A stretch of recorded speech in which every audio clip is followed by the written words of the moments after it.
Here is a perfect example of me buying things and just hoarding them. I bought this box, look, I think what's that, the 4th of December 2019 it arrived, and I think I've opened it a couple of times and looked at it, and then I just let it sit there because it's too precious to use. It's one of the provision boxes that Nazy from Amity Bloom sold a few years ago, and I bought one. And maybe we can look through it and see what's in here, because I've forgotten myself. Some nice lace, some trim with a little bling. This is really nice cotton fabric. I think I may have cut into some of these pieces. I think I used a piece of this fabric on the back of my everyday journal. So at least I've used something. And you know, it was packaged really nicely. What is this? I don't know what this kind of material is. It's a bit stretchy. But might be good for a cover, a journal cover. I mean, the idea, I think she sold them with the idea of making maybe her Artist in Bloom notebook in mind. But really beautiful things in here. Let's look at this trim with some embroidered flowers. And I can't believe I just let it sit here. Here's a little heart cut out of wallpaper. Going to waste in a box. I also think I cut some of this off to put on the spine of my everyday journal. Cute little button card. More paper hearts. I really like these cute little bobbins with strips of fabric and lace tied around them. Here's another tag which I think had some of, maybe had this on it, I don't remember. See, I've even forgotten that she even made these little beaded dangles. Which are very cute. In here, some little flowers and cabochons. Very sweet.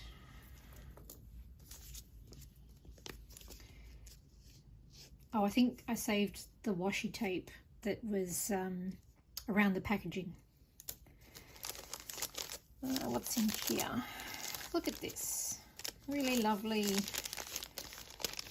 rose with some fabric flowers. That's stuck. So another tag. So I'm hoping that having a look through this will inspire me to actually use this, because I really love the sage green and blues, yellows, the colour palette that she put together for this pack. And some really sweet, look at this fabric tag that she's made. This is a napkin.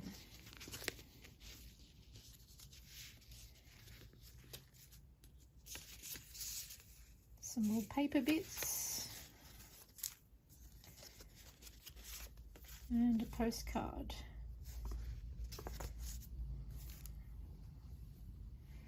Some more fabric pieces. Beautiful.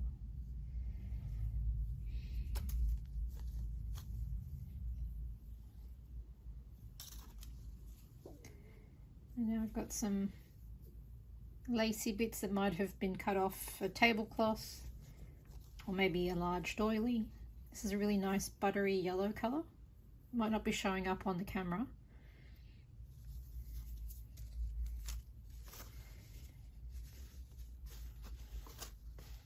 And this is a heavier weight kind of upholstery fabric. So, you know, this box is filled with really pretty things.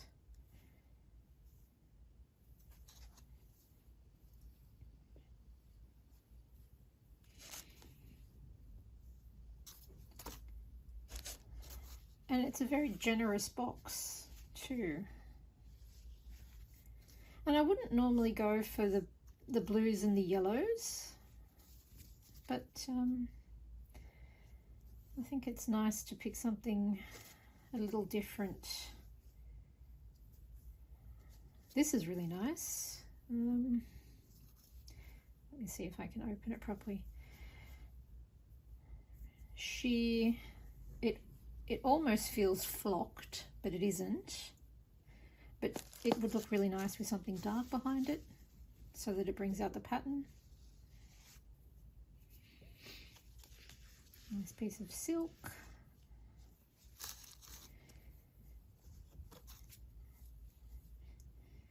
And it just keeps going and going. So I wonder, this is, you know, some pale pink lace. And I wonder if pink or maybe peach. I think peach actually would look very nice with this. And here's some, you know, solid colours that I never buy because I'm forever picking up ditzy florals, which is 90% of my stash. And, you know, these stripes are fantastic because I never have any solids or contrasts. It's another lovely piece of lace.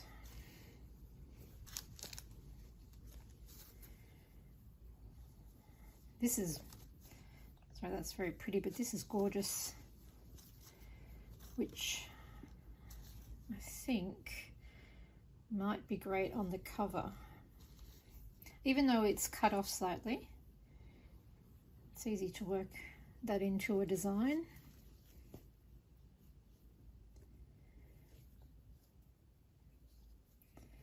And just very nice small pieces of fabrics. Tiny jar of beads and sequins and tiny buttons. And look at this, I don't know if you can see, there's a tiny rose in there. But it's almost too cute as is to open.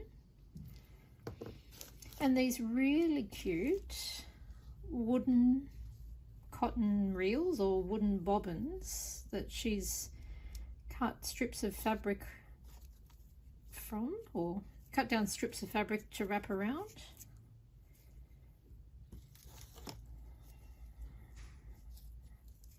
This one's come off.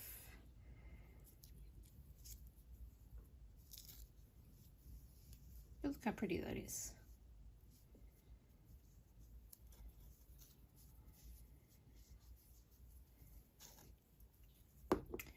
And then in here is a bunch of scraps. I think there's some vintage wallpaper, some ledger and things like that. I won't go through all of it. Maybe we'll just have a quick sneak peek.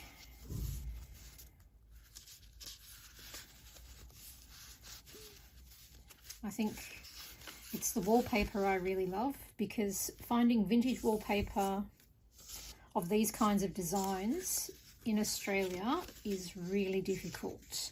And this is the authentic wallpaper. It's not a digital and it's not a copy. And the feel of it is lovely. Just really beautiful. I think this is just a scrapbook paper. But here's another piece of wallpaper. And this one is just gorgeous. Look at the flowers. Oh, but then I forgot this one, which I love. See, I forgot that there were these scraps of wallpaper in here, which would look great on the cover as well.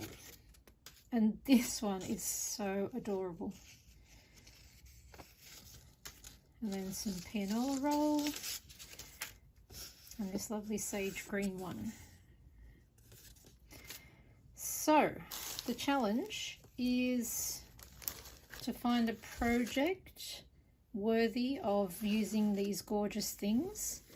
And you know, I've got projects coming out of my ears, so I don't need to start another one. But I just watched Nazy's flip through of her latest personal journal, which I think she's referring to as a pocketbook, and I just think it would be lovely if I made something using all of these wonderful things. I could probably make 2 or 3 journals with the amount of fabric and paper and things that I've got here. So I don't know, as usual, I get inspired, I pull things out and don't really go further. So hopefully I can make a start and have something to show you that resembles a finished project. Anyway, I'll see you in the next video, maybe with some progress. So after I looked through the provision box yesterday, I started having a rummage around my stash for pages that might work for the inside of this journal. And you know, I can't believe I'm starting another journal, because yesterday when I got up I started doing some stitching in my little stitch journal, and I thought I would spend the weekend stitching, but obviously that's not the case, and that's why I end up with so many unfinished projects. But I came across this piece of scrapbook paper, which I think all the colours in this work really well with the contents of the box, and I think might be the inspiration for the journal. Now, I'm conscious of it not being too samey. I don't want it to look like sherbet or, you know, gelato colours. So I'm a bit unsure of where this is going to go. But I have pulled out some things like book pages. I think I might have even started this for one of the other journals I was making. I've got some some wallpaper samples. These are new samples from Wallpaper Direct, I think, in the UK. And, you know, some of these might work for the pages. What else have I got? That's another piece of wallpaper, some ledger. This is not really very vintage, it's just an old accounts book. This is some handmade paper that came in a stationery set. This is a very large page from an album. This is a huge page from a floral book that I bought, and I actually had the intention of framing some of these, but I don't know if that's going to happen. I don't know if I can use this in the journal, because obviously the print is huge and I don't want to make a journal that big, but I think the colours are very nice. I've got, you know, some scrapbook paper and a whole bunch more. So let me just move this out of the way. And then a whole bunch of other scraps that I pulled out. This is hand marbled paper. It's an envelope, but maybe I can pull it apart. And then, you know, all of this. But this I'm not going to use just yet, because this comes after I actually construct the journal. And then some more papers here. Some paint samples. I also have some of this. I really like the colours on these flowers. Maybe they can go on the cover. Got some of this trim. And I also have this lovely book, which I found at the op shop, which I think might form most of the pages actually. It has just a very nice vintage colour to it, and on the back of the pages are some typing exercises, and they're a pale pink, which I think will work really well with the colours I've picked. So I'm not sure where I'm going from here. I think the first thing is to decide the size of the journal and to decide how I'm constructing the pages. I don't think I want to sew this one. I think I might want to try the no-sew method where I'm just gluing pages to each other, because what I like is I like the idea of having the two facing pages of the same design rather than that being cut in half. Say if I'm sewing in signatures, you know, you only get to see one half of the design and then you see another one. So I think that's where I'm going. I haven't thought much further than that because obviously there's a cover to think about, and normally I work from the outside in. I'll let the cover kind of be the inspiration for what's inside the journal, but I think I'm going to go the opposite way this time, and rather than try to finish it and then fill it, I think I might work on the pages as I go.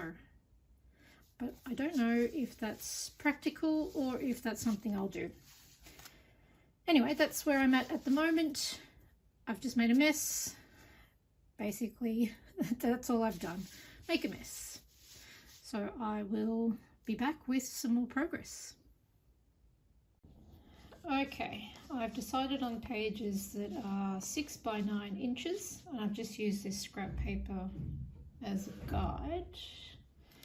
I have a stack of pages in front of me, which is a mix of packaging, old printouts, and so on.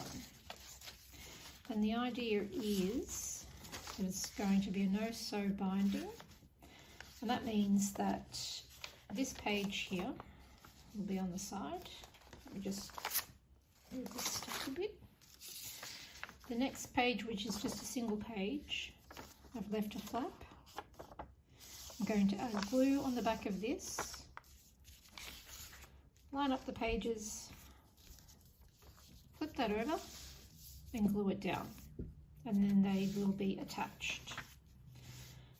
Turn the page over, bring the next one down, which also has a flap, put glue on the back, flip it over and stick it down. Now when it comes to things like this page here, doesn't have a flap on it and neither does this one. Just going to line them up, and I'm going to use a scrap piece of paper, glue on the back, stick it down and use that as a hinge for both the pages. And I'm just going to keep doing that until I have a sizable stack of papers that I think might work. I've got things like a brown paper bag that I cut up. This is the flyleaf to an old book, more printouts, some old copy paper. That's that page from the album. I have put a piece of that the sample wallpaper in here, which I think looks nice. And we will keep going. I've got some straw paper in here as well. Anyone in Australia who needs straw paper, can't get their hands on it, let me know. A little while ago I bought a ton of it, and I still have a lot left, so I'm sure I can help you out with some. The other thing I found is this roll of water activated brown tape, which I got from the art supply store, and I'm pretty sure is used in framing. And this is going to be perfect to hinge the pages together. It's the perfect size. All I need to do is wet it down, glue it to the pages, and then trim it off. I don't think it was that expensive, maybe $10 or $11 for that huge roll, which will last me a lifetime. I also put this really tall envelope that I have. It's the right width for the page, but obviously I'll need to trim it down. And you know, maybe hopefully that should work. And that's where we're at. I'm not sure how I feel about the binding method. It feels a bit too unplanned for me. I'm also not sure about the pages I've chosen. Maybe they needed to be a bit more neutral, but you know, they're just a base. I can always cover them up with the papers that I think work well, like this kind of thing. Does this happen to you?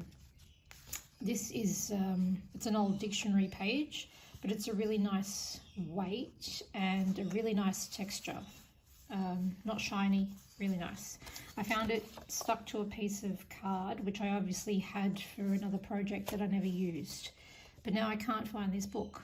And it would be the perfect page, because look, it's the perfect size to add as pages to this journal. But I think I must have thrown the book out in one of my cleanups, because you know, I was moving and didn't have the room for it, or I just didn't want to cart it around. Which, you know, I'm sure this happens to you. You think you're never going to need it until you do. Anyway, we'll live with it. So that's a bit more of an update. Next thing to do is to stick all the pages together, and I can just, you know, do as many as I want for now, because I can always add to it, and I can fill in the pages and decide, you know, if I like how thick it's getting. So I might end this video here, and hopefully in the next one we will have a book block or a text block to have a look through. See you next time. Okay, I'm back with a quick update on the inside pages for my journal. I've glued all the papers together, and the spine is about 1 inch wide at the moment, or just under. And I'm literally just gluing the following page to the previous one. And I'm using this Crafter's Choice clear glue, which is a water-based glue, so it leaves the paper quite wet and wrinkly, but it does create a strong bond, and it's acid-free, so it's easy to use. It can be a bit messy, but it's working well. It's what I had, so that's what I've decided to use. I've got some digital kits that I had already printed out ages ago, and I'm finally trying to use.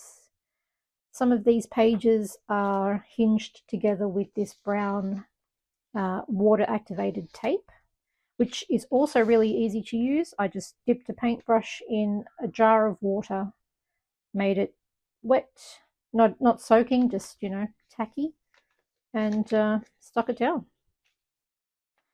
I've got some of the fabric from the provision box clipped in here for now, some more here, and I'm just slowly building up backgrounds on each of the pages, or most of the pages. I know I can come back to this anytime to add more to it, but if I don't do it now while I feel like it, I'm less likely to come back and work in it more. I wonder if any of you also know what I mean. This page has turned out really thick because this paper is quite thick and it's a bit glossy. Probably my least favorite so far, but you know, if I really don't like it, I could just cut it out. I'm using this page from that old album, just like a little envelope at the moment. I'm picking out scraps from my overflowing drawers. This here, I found at an op shop. I picked up 2 rolls of this Laura Ashley wallpaper border, and I think the colours work really well. Speaking of, I don't know if I'm sticking to the colour theme that I actually picked out when I first started pulling these pages out. That might evolve as I go along. And, you know, some of these pages got stuck together while the glue was drying. Pieces have ripped off, but I don't mind. I like that worn look. This was a print. My printer is running out of ink. It's meant to be a different color, but I thought I might just leave it anyway. It works for now. What's here? This also came in the provision box, just a little floating pocket. Not sure if it's going to stay like this, but for now, I think, you know, it works well. This is a digital kit from Amity Bloom. I've just stitched some calico to the back, and I'm using it as a tuck spot for now, wrapped around the page. This is the napkin that was in the box, and card that was wrapped around some of the pieces, not stuck down yet because I think I want to add some more to the back. And at the very back I've got a really long envelope which I'm going to use as a pocket. I haven't glued it down yet because I don't know if I'm going to add any more pages to the back. So I haven't gotten any further than that at the moment. I've started pulling out some things that I think might work for the cover, but it's still not, I don't know, I haven't landed on anything yet.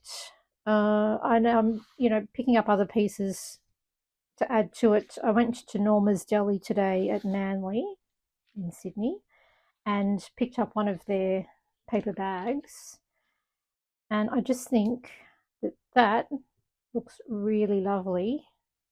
This is one of the cutouts from the Tim Holtz faded wallpaper pack, I think. And I just love this combination of the pink and the blue lettering, but I don't want to fold it. So it's not going to fit in here without folding it. So I don't know what I'm going to do. Maybe I can replicate this, the blue and the pink somehow. I mean, it would be easy to stitch something.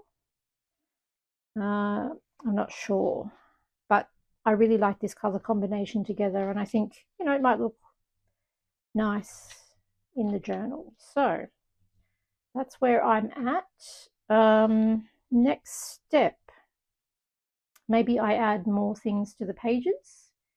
Maybe I work on the cover, but I'm still a little bit stuck on that, and I think it's because I want to use as much as I can from the provision box, but I'm not sure if it's all going to work. So we'll see. I will be back with some more progress and I'll let you know how I go. Okay, I'm back with some progress on the cover. I've taken some cereal box cardboard and covered it with fabric, stitched around the edges. Got two pieces, one for the front, one for the inside. I've used some trim that I had in my stash, some pattern paper, and a piece of this doily that was in the provision box. And I've just glued that to the front after I added the fabric. And this fabric is also from the provision box. I've got some, going to use this, I think, to put the cover all together. And the reason I haven't attached it to the text block at the moment is because I don't know if I'm going to add some more pages to this before I put it all together. So I'm just waiting to decide. But what I am going to do is on the very front of this journal is use this as the outside cover, I guess you'd say. And I'm just going to hinge that by gluing this piece of fabric to the inside, and it literally is a pattern. It's the envelope and it still has the actual pattern inside. I don't think I'm ever going to use it, and it really adds a nice weight to the journal, so that's why I've decided to use it. I actually considered just using the pattern envelope itself and not having this cardboard piece, but I thought it needed just a little bit more. Yeah, I think that's what I've decided I'm going to do. And when I bought it from the op shop, of course it had the price tag right at the front, and when I removed it, it left, you know, a little patch here of missing paper. And I think I'm going to add this to the front to cover it up. I'm not really so keen on, you know, this image anyway, and I think this works really nicely. And this is just cut out of that roll of, I've got another one here, of the wallpaper border that I have. So hopefully that will look nice, and I think this matches nicely with the fabric here. I'm going to use another piece of fabric that was in the provision box to wrap around the spine, and more fabric that I've covered, literally cereal box, to sandwich the outside and the inside of the back cover. This image I found on the internet. I think I couldn't tell you exactly where it's from or what it is, to be honest. And I'm also going to glue this to the inside so that everything is attached together, but I'm going to do that once I've decided that these are the final pages I'm using. And then I'll sandwich all of this together somehow. I haven't decided exactly how this is going to work. This is kind of what I'm planning. And on the back, I'm going to add this little pocket, which might be, I don't know, the cutest thing I think I've sewn, from more fabric that was in the provision box. And I managed to find some laundry labels with my initials on them, which I couldn't believe. They came all the way from France, and now they're here. And so that's where I'm at with the cover. I think I've got a little bit more work to do in terms of deciding if I'm going to add any more pages to the text block, and then I'll glue it all together, and I'll call that finished for now, ready for me to continue adding more to the inside pages. So I hope you've enjoyed having a look at the way I've put together this no-sew journal. It's really been a fun process and really quite easy. And when I add some more to the inside, I'll give you a bit of a flip through, I think. So thanks for watching, and I'll see you next time.